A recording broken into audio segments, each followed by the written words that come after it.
My name is Dan Paulsell.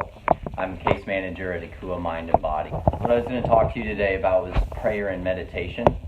Prayer and meditation is something that is referred to in programs of recovery. Any type of a 12-step recovery program has prayer and meditation mentioned, and I thought it was a topic worth discussing because sometimes it can be, as it was for me early in recovery, something that I shied away from and thought that was an impractical solution to my dealings with substance abuse.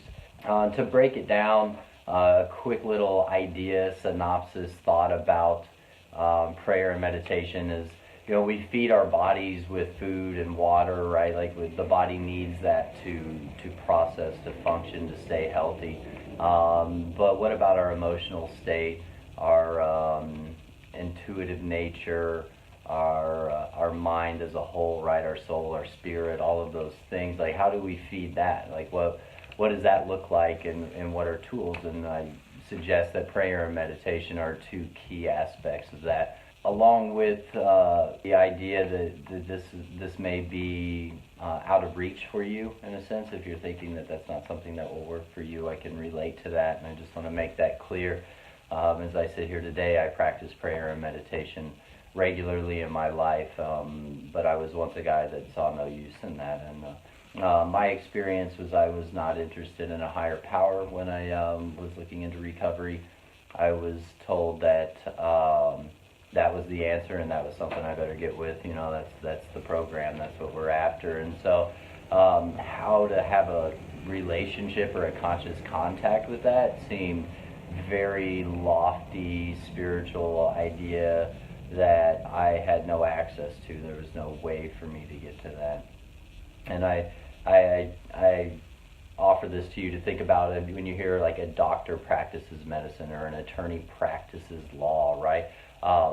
We have to practice to get good at things, right? And so prayer and meditation are those links to a relationship with a power greater than myself that can keep me sober, because the world knows that I tried hard enough on my own to stay sober, and it never worked. And then there's also benefits. I'm speaking recovery basis, but anyone that's in a pursuit of a spiritual experience, these are two key aspects that you should start immediately. And so starting that for me was prayer was in a treatment center, and someone told me I should pray, and so I went in my room and I closed the door, and I got on my knees next to my bed, and I started praying, and the door opened and my roommate came in, and I jumped up real quick and I was embarrassed. I was ashamed of it. So that's kind of like where I come from with this. And so what does prayer look like? It's a conversation for me when I actually talk to something, right? Initially it's like, I don't know what this is. I don't know where it is. Can it hear me? What am I praying to? And it turns out that I don't need to worry myself with that. Just the fact that I'm willing to starts this process, right? And so I'm speaking prayers of thanks. I believe 2 weeks ago maybe I spoke about gratitude. Hopefully you saw that video. But I give thanks for what I have. I ask for unselfish things for others, right? One of the uses of prayer and recovery is praying for those that we resent as a common theme. And so that's something that, if I pray well for those people, then eventually my resentment is lifted. So it can be used as a tool for that. If you're thinking, when I talk about higher power or a God or something that's out of the realms of grasp for you, then I challenge you to think of it as a treatment for the mind. That if I pray positive things, if I pray good things, if I'm grateful and I thank the universe or whatever for good things, that I'm actually treating my mind with positivity and in a different way of thinking than my natural default setting. I pray for, as I mentioned, unselfish things. I have this unique thing that every one of us has. It's this natural default setting of self-centeredness. Like every experience I have in my life is through my point of view, right? Like I'm always at the center of every experience, and so it's this default. And so I try and get out of that.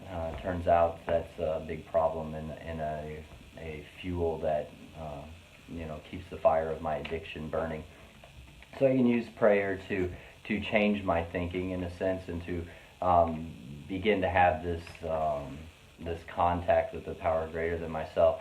The meditation part was presented to me. I asked a very wise man one time, I said, so tell me about this meditation thing. You do meditation, right? Because it says it in the steps.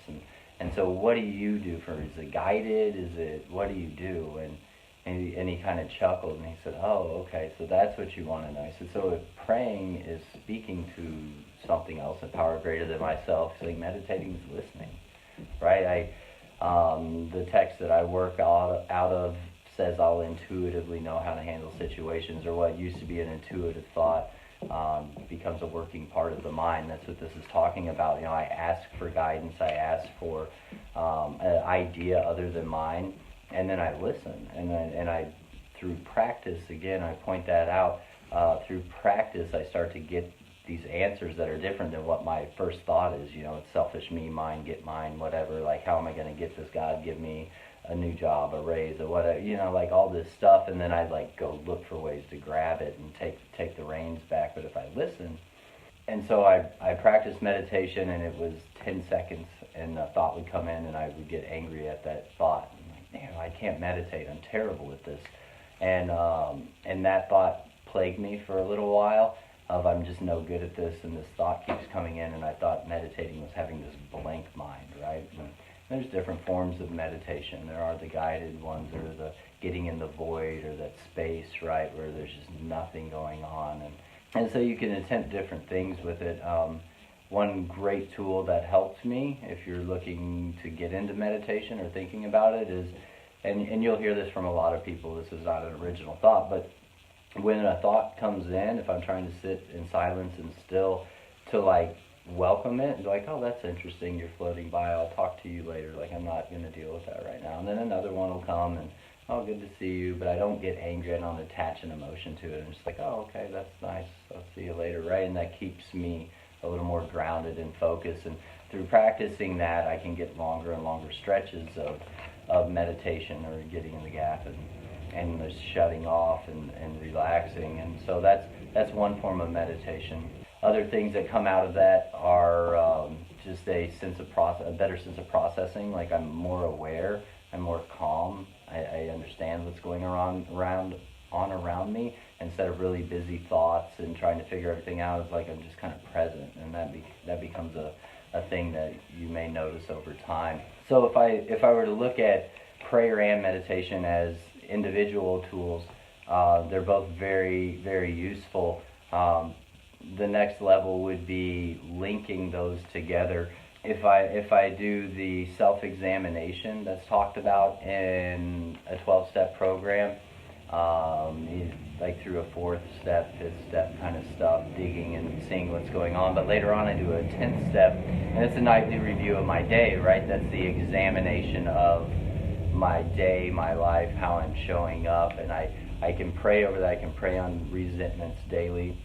I can pray for the good that I see. I can pray and ask my higher power to take away the character defects that are showing up on a regular basis. The flip side of that, if you use prayer as like a treatment, I'm aware of what I'm doing, and I can pray that I don't act in those ways, and kind of in a sense priming my mind and changing my mind and thinking that I'm not going to act that way anymore. And so there's different ways, whether whatever you want to call it.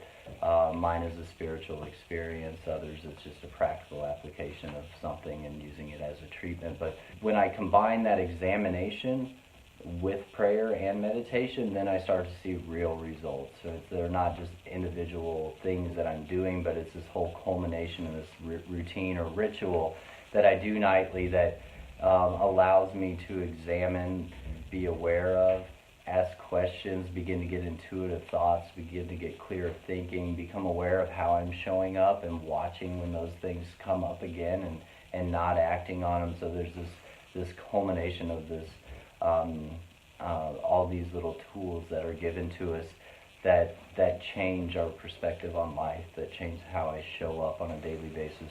So I offer that to you, and I hope this was helpful, and I hope that you start these practices in your life.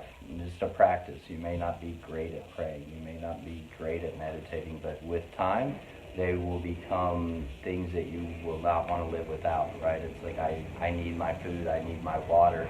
Today I need my prayer, I need my meditation for my mind and my soul and my spirit. So thank you for your time today. I hope you all have a wonderful day and enjoy it, and I'll see you down the road of happy destiny.